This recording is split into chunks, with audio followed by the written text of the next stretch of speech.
ಶ್ರೀ ಗಣಪತಿ ಶಾರದಾ ಗುರುಭ್ಯೋ ನಮಃ.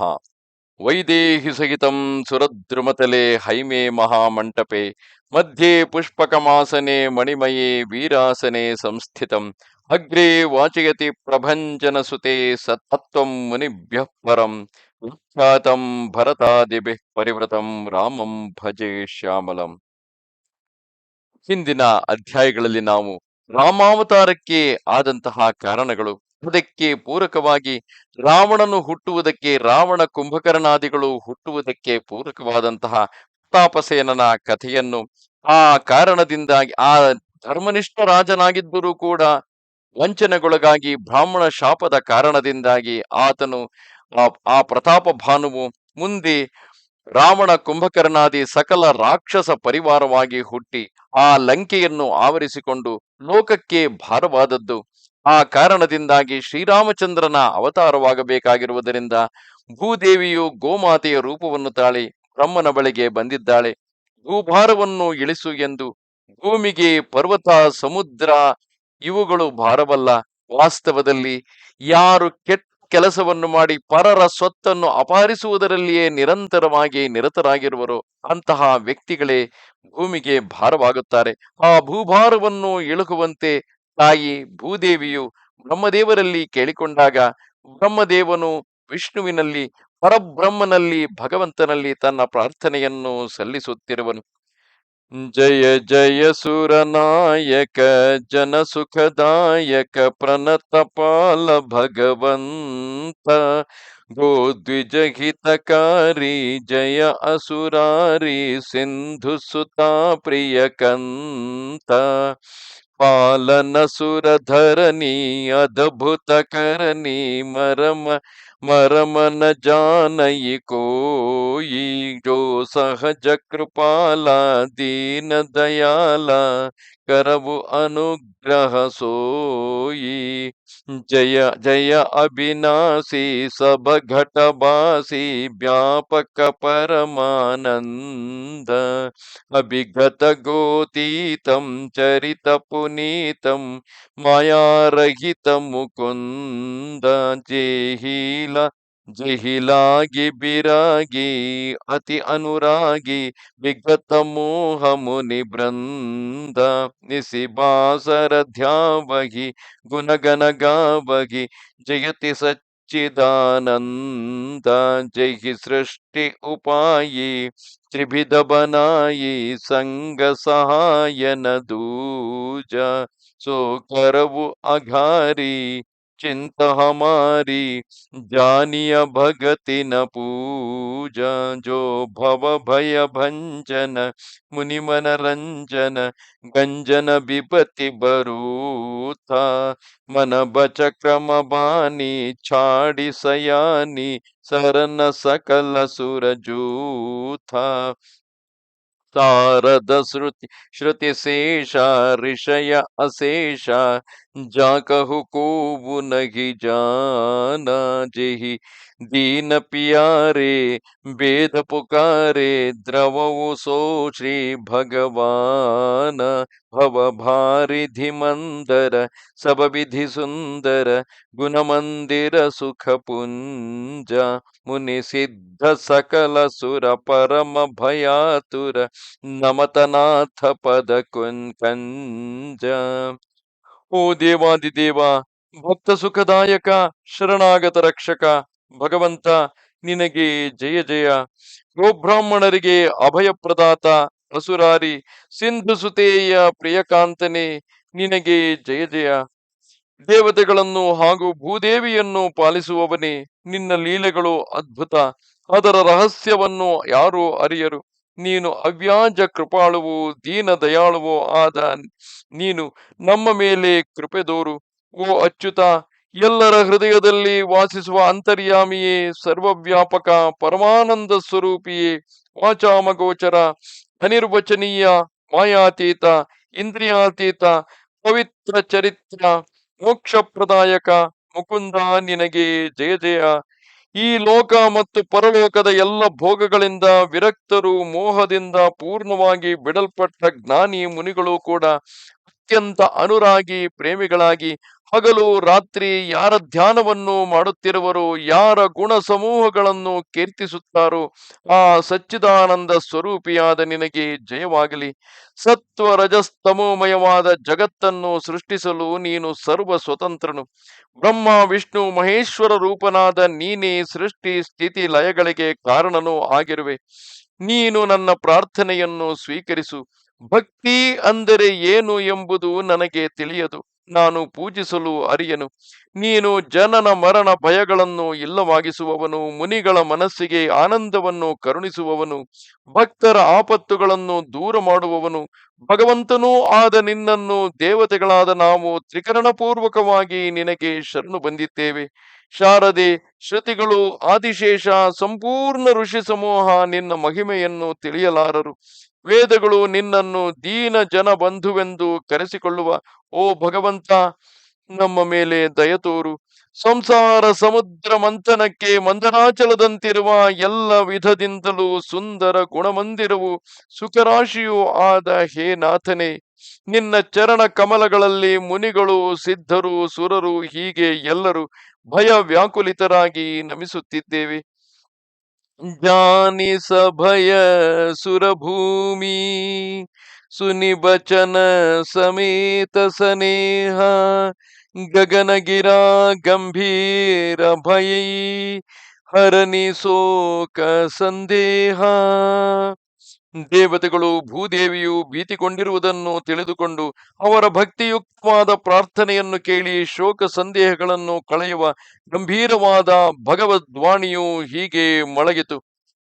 ಜನಿಡರ ಪಹುಮುನಿ ಸಿದ್ಧ ಸುರೇಶ ತುಮಹಿಲಾಗಿ ದರಿಹವು ನರಬೇಸ ಹಂಸನ್ಹ ಸಹಿತ ಮನುಜ ಅವತಾರ ಲೇಹೌ ದಿನಕರ ಬಂಸವುದಾರ ಕಶ್ಯಪ ಅದಿತಿ ಮಹಾತಪ ಕೀನ್ಹ ಕೀನ್ಹ ಕಹು ಮೈ ಪೂರಬ ಬರ ದೀನ್ಹ ते दशरथ कौसल्या रूप कौशलपुरी प्रगत नर भूप तीन्ह के ग्रह अवतारि हवु जाये रघुकुल तिलक सो जाज चारिवु भाये नारद बचन सत्य सब करि हवु परम शक्ति समेत अवतरि हवु हरि हवु सकल भूमि गरु आये निर्भय हो देव समुदाये गगन ब्रह्मवाणी सुनिकाना तुरत फिरे सुर हृदय जुड़ाना सब ब्रह्माधर निहि समझावा अभय भये भरोस जिय आवा. ಎಲೈ ಮುನಿಗಳೇ, ಸಿದ್ಧರುಗಳೇ, ದೇವತೆಗಳಿರ, ಭಯಪಡಬೇಡಿರಿ. ನಿಮಗಾಗಿ ನಾನು ಸರ್ವಾಂಶದಿಂದ ಒಡಗೊಂಡು ಪವಿತ್ರವಾದ ಸೂರ್ಯವಂಶದಲ್ಲಿ ಮಾನವ ರೂಪದಿಂದ ಅವತರಿಸುತ್ತೇನೆ. ಹಿಂದೆ ಅದಿತಿ ಕಶ್ಯಪರು ಘೋರವಾದ ತಪಸ್ಸನ್ನು ಆಚರಿಸಿದ್ದರು. ಅವರಿಗೆ ಮೊದಲೇ ವರವನ್ನು ಕೊಟ್ಟಿರುವೆನು. ಅವರೇ ಅಯೋಧ್ಯೆಯಲ್ಲಿ ಕೌಸಲ್ಯ ದಶರಥರಾಗಿ ಜನ್ಮ ತಾಳಿದ್ದಾರೆ. ಅವರ ಮನೆಯಲ್ಲಿ ನಾನು ರಘುಕುಲ ತಿಲಕರಾದ 4 ಸಹೋದರರ ರೂಪದಲ್ಲಿ ಅವತರಿಸುವೆನು. ನಾರದರ ಎಲ್ಲ ವಚನಗಳನ್ನು ನಾನು ಸತ್ಯಗೊಳಿಸುತ್ತೇನೆ. ನನ್ನ ಪರಾಶಕ್ತಿಯ ಜೊತೆಗೆ ಅವತರಿಸುತ್ತೇನೆ. ದೇವತೆಗಳಿರ, ನಾನು ಭೂಮಿಯ ಎಲ್ಲ ಭಾರವನ್ನು ಎಳುಹುತ್ತೇನೆ. ನೀವು ನಿರ್ಭಯರಾಗಿ ನಿಮ್ಮ ಸ್ಥಳಗಳಿಗೆ ಮರಳಿರಿ. ಆಕಾಶದಿಂದ ಈ ದೇವವಾಣಿಯನ್ನು ಕಿವಿಯಾರೆ ಕೇಳಿ ದೇವತೆಗಳು ಸಂತುಷ್ಟ ಹೃದಯದಿಂದ ತಮ್ಮ ತಮ್ಮ ಸ್ಥಾನಗಳಿಗೆ ಹೊರಟು ಹೋದರು.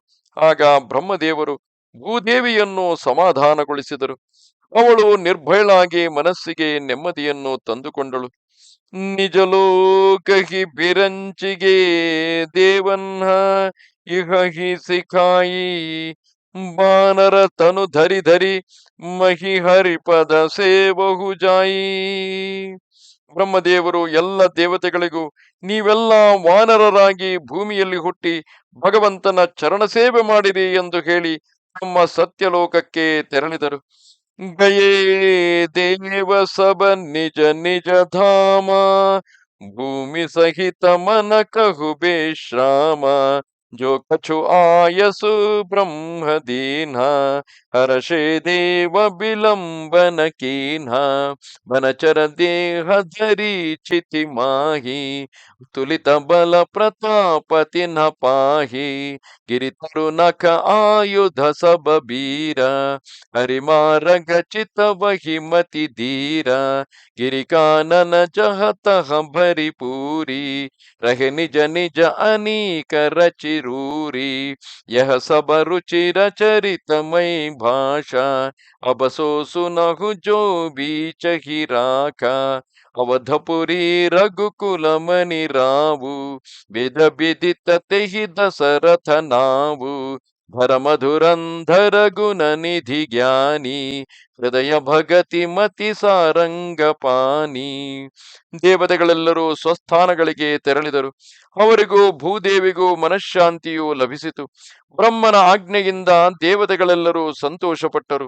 ಅವರು ತಡ ಮಾಡದೆ ಅವನ ಅಣತಿಯನ್ನು ಪಾಲಿಸಿದರು. ದೇವತೆಗಳೆಲ್ಲರೂ ಅಪಾರ ಬಲ ಪರಾಕ್ರಮಗಳನ್ನು ಹೊಂದಿ ಭೂಮಿಯಲ್ಲಿ ವಾನರರಾಗಿ ಜನಿಸಿದರು.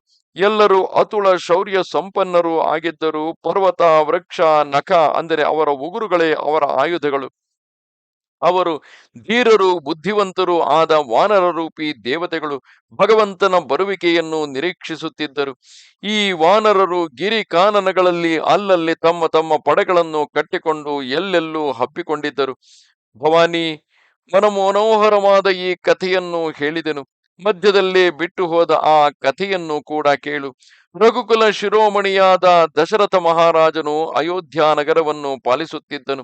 ಅವನ ಹೆಸರು ವೇದಗಳಲ್ಲಿಯೂ ಪ್ರಸಿದ್ಧವಾಗಿದೆ. ಅವನು ಸರ್ವ ಸದ್ಗುಣ ನಿಧಿಯೂ ಜ್ಞಾನಿಯೂ ಧರ್ಮ ಧುರಂಧರನೂ ಆಗಿದ್ದನು. ಅವನ ಹೃದಯದಲ್ಲಿ ವಿಷ್ಣು ಭಕ್ತಿಯು ನೆಲೆಸಿತ್ತು. ಅವನ ಮತಿಯೂ ಕೂಡ ಶ್ರೀಹರಿಯಲ್ಲೇ ನೆಟ್ಟಿತ್ತು. ಕೌಸಲ್ಯಾದಿ ನಾರಿ ಪ್ರಿಯ ಸಬ ಆಚರಣ ಪುನೀತ ಪತಿ ಅನುಕೂಲ ಪ್ರೇಮ ದೃಢ ಹರಿಪದ ಕಮಲ ಬಿನೀತ.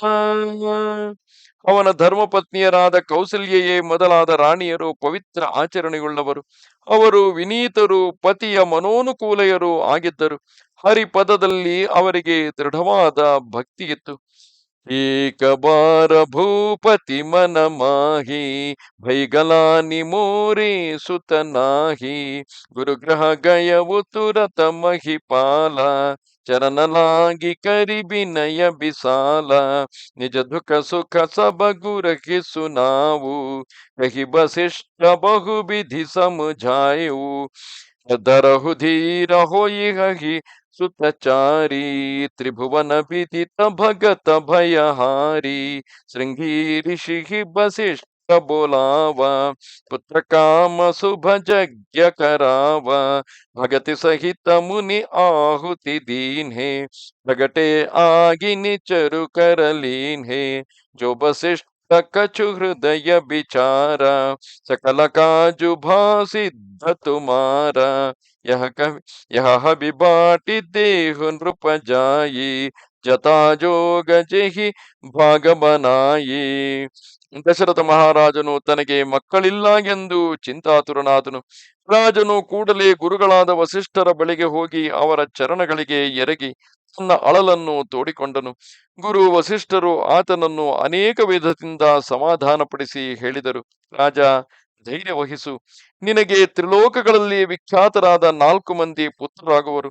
ಅವರು ಭಕ್ತರ ಭಯವನ್ನು ದೂರ ಮಾಡುವವರಾಗುತ್ತಾರೆ. ಬಳಿಕ ವಸಿಷ್ಠರು ಋಷ್ಯಶೃಂಗ ಮುನಿಯನ್ನು ಕರೆಸಿ ಅವನಿಂದ ಪುತ್ರಕಾಮೇಷ್ಟಿಯಾಗವನ್ನು ಮಾಡಿಸಿದನು. ಮುನಿಯು ಯಜ್ಞದಲ್ಲಿ ಶ್ರದ್ಧಾಭಕ್ತಿಯಿಂದ ಆಹುತಿಯನ್ನು ಕೊಟ್ಟಾಗ ಅಗ್ನಿದೇವನು ಕೈಯಲ್ಲಿ ಚರುವನ್ನು ಹಿಡಿದುಕೊಂಡು ಪ್ರತ್ಯಕ್ಷನಾದನು. ಮತ್ತೆ ದಶರಥನನ್ನು ಸಂಬೋಧಿಸಿ ಹೇಳಿದನು. ವಸಿಷ್ಠರು ಹೇಳಿದಂತೆ ನಿನ್ನ ಮನೋಭೀಷ್ಟಗಳೆಲ್ಲವೂ ಸಿದ್ಧಿಸುವವು. ರಾಜ, ನೀ ದೇವನಿರ್ಮಿತವಾದ ಪಾಯಸವನ್ನು ಪಡೆದು ಕುಚಟ ಕಂಡಂತೆ ನಿನ್ನ ಭಾರ್ಯೆಯರಿಗೆ ಹಂಚಿಬಿಡು. ತಬ ಅದೃಶ್ಯ ಭಯೇ ಪಾವಕ ಸಕಲ ಸಬಹಿ ಸಮಜಾಯಿ ಪರಮಾನಂದ ಮಗನ ನೃಪಹರ್ಷನ ಹೃದಯ ಸಮಾಯಿ. ಅನಂತರ ಅಗ್ನಿದೇವರು ಈ ವಿಷಯವನ್ನು ಸಭಿಕರಿಗೆ ವಿವರಿಸಿ ಅದೃಶ್ಯನಾದನು. ರಾಜನು ಪರಮಾನಂದ ಭರಿತನಾದನು. ಅವನ ಹೃದಯದಲ್ಲಿ ಆನಂದವು ಉಕ್ಕಿ ಉಕ್ಕಿ ಹರಿಯಿತು. तब ही राय प्रिय नारी बोलाये, कौसल्यादि तहाँ चली आये। अर्ध भाग कौसल्य ही दीन्हा, उभय भाग अधिकर कीन्हा। कैकेयी कह नृप सोदयाವು, रक्ष्योसो उभय भाग पुनि भयವು। कौसल्या कैकेयी हाथ धरी, दीन्ह सुमित्र ही मन प्रसन्न करी। येहि विधि गर्भ सहित सब नारी, भये हृदय हर्षित सुख भारी। जादिनते हरि गर्भ ही आये, सकल लोक सुख संपत्ति छाये। मंदिर महासभ राज ही रानी, शोभाशील तेज की खानी। सुख जुत कछुक काल चली गयವು, यही प्रभु प्रगट सो ಅವಸರ ಭಯವು. ದಶರಥ ಮಹಾರಾಜನು ಕೂಡಲೇ ತನ್ನ ಪ್ರಿಯಪತ್ನಿಯರನ್ನು ಕರೆಸಿದನು. ಕೌಸಲ್ಯಾದಿ ಎಲ್ಲ ರಾಣಿಯರು ಅಲ್ಲಿಗೆ ಬಂದರು. ರಾಜನು ಪಾಯಸವನ್ನು ಅರ್ಧ ಭಾಗ ಮಾಡಿ ಕೌಸಲ್ಯಗೆ ಕೊಟ್ಟನು. ಉಳಿದುದನ್ನು ಮತ್ತೆ 2 ಭಾಗ ಮಾಡಿದನು. ಅದರಲ್ಲಿ 1 ಭಾಗವನ್ನು ಕೈಕೇಯಿಗೆ ಕೊಟ್ಟನು. ಉಳಿದುದನ್ನು ಅಂದರೆ ಉಳಿದ ಮತ್ತೆ ಕಾಲು ಭಾಗವನ್ನು ಪುನಃ 2 ಭಾಗಗಳನ್ನಾಗಿ ಮಾಡಿದನು. ರಾಜನು ಅವುಗಳನ್ನು ಕೌಸಲ್ಯ ಮತ್ತು ಕೈಕೇಯಿಯ ಕೈಗಳಲ್ಲಿಟ್ಟು ಅವರನ್ನು ಸಂತೋಷಗೊಳಿಸಿ ಅವರಿಂದ ಅನುಮತಿಯನ್ನು ಪಡೆದು ಸುಮಿತ್ರೆಗೆ ಕೊಟ್ಟನು. ಅಂದರೆ ಆ ಉಳಿದ ಕಾಲು ಭಾಗದಲ್ಲಿ ಅರ್ಧ ಭಾಗವನ್ನು ಏನು ಮಾಡಿದ್ದರೋ ಅವೆರಡನ್ನು ಕೂಡ ಕೌಸಲ್ಯ ಹಾಗೂ ಕೈಕೇಯಿಯ ಕೈಗಳಲ್ಲಿಟ್ಟು ಅವರನ್ನು ಸಂತೋಷಗೊಳಿಸಿ ಅವರಿಂದಲೇ ಅನುಮತಿ ಪಡೆದು ಅದನ್ನು ಸುಮಿತ್ರೆಗೆ ಕೊಟ್ಟನು. ತರುವಾಯ 3 ರಾಣಿಯರು ಗರ್ಭವತಿಯರಾದರು. ಇಲ್ಲಿ ಬಹಳ ಸಾಂಕೇತಿಕವಾಗಿ ಗಮನಿಸಿದರೆ ಈ ಕಾರಣದಿಂದಾಗಿಯೇ ಮುಂದೆ ಹುಟ್ಟುವಂತಹ ಅಂದ್ರೆ ಸುಮಿತ್ರೆಯಲ್ಲಿ ಹುಟ್ಟುವಂತಹ ಲಕ್ಷ್ಮಣ ಶತ್ರುಘ್ನರು, ಲಕ್ಷ್ಮಣನು ಶ್ರೀರಾಮನಿಗೆ ಪರಮ ಪ್ರಿಯನಾಗಿಯೂ ಶತ್ರುಘ್ನನು ಭರತನಿಗೆ ಪರಮ ಪ್ರಿಯರಾಗಿಯೂ ಒಟ್ಟಿನಲ್ಲಿ 4 ಸಹೋದರರು ಅತ್ಯಂತ ಪರಮ ಪ್ರಿಯರಾಗಿ ಒಬ್ಬರಿಗೊಬ್ಬರು ಹೊಂದಿಕೊಂಡು ಬದುಕುತ್ತಿದ್ದರು. ತರುವಾಯ 3 ರಾಣಿಯರು ಗರ್ಭವತಿಯರಾದರು. ಅವರ ಮನಸ್ಸಿನಲ್ಲಿ ಅತೀವ ಹರ್ಷಿತರಾದರು. ಶ್ರೀಹರಿಯು ಲೀಲೆಯಿಂದ ಗರ್ಭಕ್ಕೆ ಬಂದಾಗಿನಿಂದ ಸುಖ ಸಂಪತ್ತುಗಳು ಎಲ್ಲೆಡೆ ಹಬ್ಬಿದವು. ಸೌಂದರ್ಯ ಸೌಶೀಲ್ಯ ತೇಜೋರಾಶಿಯರಾದ ರಾಣಿಯರು ಅರಮನೆಯಲ್ಲಿ ವಿಜೃಂಭಿಸಿದರು. ಹೀಗೆ ಕೆಲ ಕಾಲವು ಆನಂದದಿಂದ ಸಾಗಿತು. ಭಗವಂತನು ಅವತರಿಸುವ ಕಾಲವು ಸನ್ನಿಹಿತವಾಗಿತು. ಈ ರೀತಿಯಾಗಿ ಭಗವಂತನ ಅವತಾರವನ್ನೆತ್ತಬೇಕಾದ ಕಾರಣದಿಂದಾಗಿಯೇ ಭೂಮಿಗೆ ಭಾರವಾಗುವಂತಹ ರಾವಣ ಕುಂಭಕರ್ಣಾದಿಗಳು ಜನಿಸಿರುತ್ತಾರೆ. ಭೂದೇವಿಯು ಭಾರವನ್ನು ತಾಳಲಾರದೆ ಗೋಮಾತೆಯ ರೂಪದಲ್ಲಿ ಬ್ರಹ್ಮದೇವನ ಬಳಿಗೆ ಬಂದಾಗ ಬ್ರಹ್ಮನು ಸ್ತುತಿಸಿ ಆ ಪರಬ್ರಹ್ಮ ಸ್ವರೂಪಿಯಾದ ಮಹಾವಿಷ್ಣು ನಾರಾಯಣನನ್ನು ಕೇಳಿಕೊಳ್ಳುತ್ತಾನೆ. ನಿರಾಕಾರನು ನಿರ್ಗುಣನೂ ಆದ ಪರಬ್ರಹ್ಮನು ಅಶರೀರವಾಣಿಯಿಂದಲೇ ಆ ಎಲ್ಲ ದೇವತೆಗಳಿಗೂ ಅಭಯವನ್ನು ಕೊಟ್ಟು ತಾನು ದಶರಥ ಮಹಾರಾಜನ ಮನೆಯಲ್ಲಿ ಅವತರಿಸುವುದಾಗಿ ಯಾವ ಅದಿತಿ ಕಶ್ಯಪರು ವಾಮನಾವತಾರದಲ್ಲಿ ಭಗವಂತನನ್ನು ನೋಡಿ ಆತನೇ ತಮ್ಮ ಮಗನಾಗಬೇಕೆಂದು ವರವನ್ನು ಬೇಡಿದ್ದರು. ಆ ಅದಿತಿ ಕಶ್ಯಪರೇ ಇಂದು ಕೌಸಲ್ಯ ದಶರಥರಾಗಿ ಜನಿಸಿದ್ದು ಅವರ ಉದರದಲ್ಲಿಯೇ ತಾನು ಜನಿಸುವುದಾಗಿ ಶ್ರೀರಾಮಚಂದ್ರನು ಎಲ್ಲ ದೇವತೆಗಳಿಗೆ ಅಭಯವನ್ನು ಕೊಡುತ್ತಾನೆ. ಅದರಂತೆಯೇ ಇತ್ತ ಅಯೋಧ್ಯೆಯಲ್ಲಿದ್ದಂತಹ ದಶರಥ ಮಹಾರಾಜನು ತನಗೆ ಪುತ್ರೋತ್ಸವವಾಗಿಲ್ಲವೆಂದು ವಸಿಷ್ಠರಲ್ಲಿ ಕೇಳಿಕೊಂಡು ಋಷ್ಯಶೃಂಗ ಮುನಿಗಳ ಮೂಲಕ ಪುತ್ರಕಾಮೇಷ್ಟಿ ಯಾಗವನ್ನು ಮಾಡಿ ಅಗ್ನಿದೇವನು ಬಂದು ಕೊಟ್ಟಂತಹ ಪಾಯಸವನ್ನು ತನ್ನ ಪತ್ನಿಯರಿಗೆ ಹಂಚಿ ಆ ಮೂಲಕ ಕೌಸಲ್ಯಲ್ಲಿ ಶ್ರೀರಾಮನು, ಕೈಕೇಯಿಯಲ್ಲಿ ಭರತನು, ಸುಮಿತ್ರೆಯಲ್ಲಿ ಲಕ್ಷ್ಮಣ ಶತ್ರುಘ್ನರು ಹುಟ್ಟಿ 4 ಸಹೋದರರು ವಿಷ್ಣುವಿನ ಭಿನ್ನ ಭಿನ್ನ ಅಂಶಗಳಿಂದ ಅವತರಿಸುವ ಕಾಲ ಸನ್ನಿಹಿತವಾಗಿದೆ. ನಮಸ್ತೆ ಶಾರದಾ ದೇವಿ ಕಾಶ್ಮೀರ ಪುರವಾಸಿನಿ, ತ್ವಾಮಹಂ ಪ್ರಾರ್ಥಯೇ ನಿತ್ಯಂ, ವಿದ್ಯಾದಾನಂಚ ದೇಹಿಮೆ. ನಮಸ್ಕಾರ. ಶ್ರೀರಾಮಚಂದ್ರ ಕೃಪಾಲ ಭಜ ಮನ ಹರಣ ಭವ ಭಯ ದಾರುಣಂ. ಶ್ರೀರಾಮಚಂದ್ರ ಕೃಪಾಲ ಭಜ ಮನ ಹರಣ ಭವ ಭಯ ದಾರುಣಂ. ಶ್ರೀರಾಮ್ ಶ್ರೀರಾಮ್ ಶ್ರೀರಾಮ್ श्रीराम श्रीराम